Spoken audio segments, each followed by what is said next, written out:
ఈరోజు మేము స్నో వరల్డ్‌కి వెళ్తున్నాం. నేను, మా చెల్లి, మా హస్బెండ్, మా చెల్లి వాళ్ళ హస్బెండ్, మా మమ్మీ.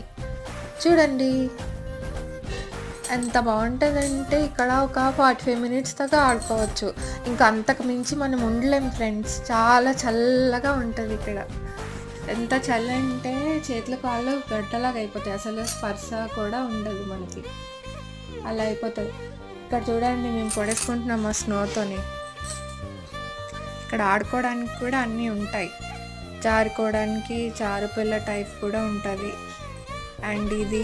అండ్ తర్వాత డిస్కో లైట్స్, సాంగ్, డాన్స్లు అవి అన్నీ వేసుకోవచ్చు మనం. చూడండి బాగుంటుంది.